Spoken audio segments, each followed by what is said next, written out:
നിങ്ങൾ ഇതൊക്കെ കാണുന്നുണ്ടോ ശരിക്കും പറഞ്ഞാ ഇവിടെ ഈ പറയുന്ന രീതിയിൽ മോദിയെ കുറ്റം പറഞ്ഞുകൊണ്ടിരിക്കുന്നവര് ശരിക്കും ഇതൊക്കെ ഒന്ന് കാണുന്നത് എന്തുകൊണ്ടും നല്ലതായിരിക്കും. അതായത് ഇപ്പോ ഈ പറയുന്ന രീതിയിൽ പൈസയ്ക്ക് മാത്രമല്ല ATM എന്ന് പറയുന്നത്, അരി വരുന്നതും ഇപ്പൊ ATM കൂടി ആക്കിയിരിക്കുന്നതോടെ ആര്?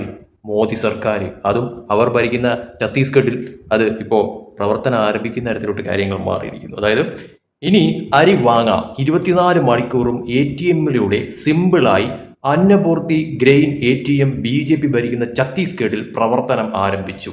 ഏകദേശം 2500 കിലോഗ്രാം സംഭരണ ശേഷിയുള്ള ഈ യന്ത്രത്തിൽ നിന്നും കാർഡ് വിവരങ്ങളും വിരലടയാളങ്ങളും നൽകി സ്വയം റേഷൻ വാങ്ങാം എന്നുള്ള തരത്തിൽ ഈ കാര്യങ്ങൾ അറിയിക്കുന്നു. അതായത് ഇനിയിപ്പോൾ നമ്മുടെ റേഷൻ കടകളിൽ പോയിട്ട് ക്യൂ നിന്നുകൊണ്ട് ഈ പറയുന്ന രീതിയിലുള്ള കാര്യങ്ങളോ ഒന്നും ഇല്ലാതെ തന്നെ നമുക്ക് സ്വയമേ ചെന്ന് ഈ ATM നിന്ന് പൈസ എടുക്കുന്ന പോലെ തന്നെ നമ്മുടെ കാർഡ് വിവരങ്ങളും വിരലടയാളങ്ങളും ഒക്കെ നൽകിക്കൊണ്ട് സ്വയമേ തന്നെ നമുക്ക് റേഷൻ വാങ്ങുന്ന തരത്തിലോട്ട് ഇപ്പോൾ മോദി കാര്യങ്ങൾ എത്തിച്ചിരിക്കുന്നത്. അതായത് നമ്മുടെ യഥാർത്ഥ ഡിജിറ്റൽ ഇന്ത്യ എന്നുള്ളതിന്റെ ഏറ്റവും വലിയൊരു ഉദാഹരണമാക്കി ഇപ്പോൾ റേഷൻ കടകളെ പോലും മാറ്റുന്ന തരത്തിലോട്ട് കാര്യങ്ങൾ മാറ്റിയിരിക്കുകയാണ്.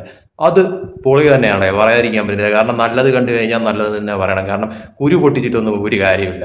ചെയ്യുന്നത് നല്ലതാണോ അതിന് നല്ലത് തന്നെ പറയണം, അതിൽ ഒരു സംശയവുമില്ല.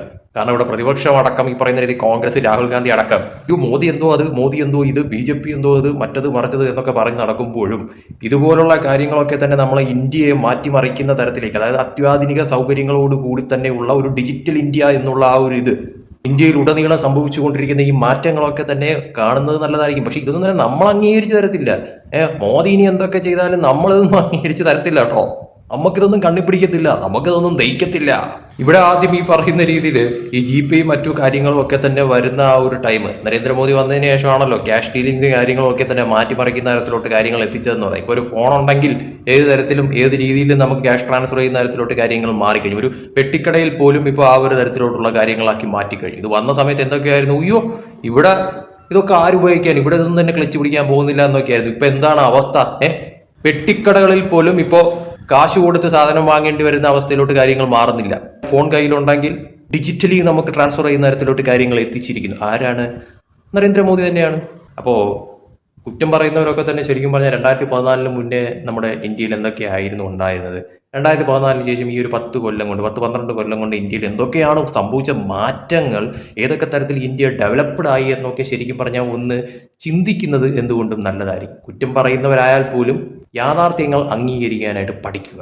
ശരിക്കും ഈ 2014 ശേഷമുള്ള ഈ ഒരു 10-12 കൊല്ലം കൊണ്ട് തന്നെ അല്ലേ നമ്മുടെ രാജ്യം ഈ പറയുന്ന തോതിൽ തന്നെ മറ്റു രാജ്യങ്ങളെ കടത്തിവെട്ടുന്ന തരത്തിലോട്ട്, അല്ലെങ്കിൽ അവർക്കൊപ്പം എത്തി നിൽക്കുന്ന തരത്തിലോട്ട് ഒരു വികസന നേട്ടങ്ങളിലേക്ക് എത്തുന്ന ലെവലിലോട്ട് ഉയർന്നതെന്ന് പറയുന്നത്. മറ്റു രാജ്യങ്ങളിലെ ഓരോ കാര്യങ്ങൾ കാണുമ്പോൾ നമ്മുടെ ഇന്ത്യയിൽ എന്തുകൊണ്ട് ഇതൊന്നും ഇല്ല എന്ന് ചിന്തിച്ചിരുന്ന ഒരു കാലം നമുക്കും ഉണ്ടായിട്ടുണ്ടായിരുന്നു. പക്ഷെ അതിൽ നിന്നെല്ലാം മാറ്റം സംഭവിച്ചുകൊണ്ട് ഇപ്പോൾ നമ്മൾ പ്രതീക്ഷിക്കുന്നതിലും അപ്പുറത്തുള്ള ഓരോ സൗകര്യങ്ങളും ഓരോ വികസനങ്ങളും നമ്മുടെ രാജ്യത്തുടനീളം പല കാര്യങ്ങളിൽ സംഭവിച്ചുകൊണ്ടിരിക്കുമ്പോഴത്തേക്കും അതിൽ കുരു പൊട്ടുന്നവരും ഉണ്ടാവും. ഇങ്ങനെയുള്ള വികസനങ്ങളൊന്നും നമ്മുടെ രാജ്യത്ത് വരാൻ പാടില്ല. വന്നു കഴിഞ്ഞാൽ നമ്മുടെ ഇന്ത്യ വളർന്നു പോകത്തില്ലേ?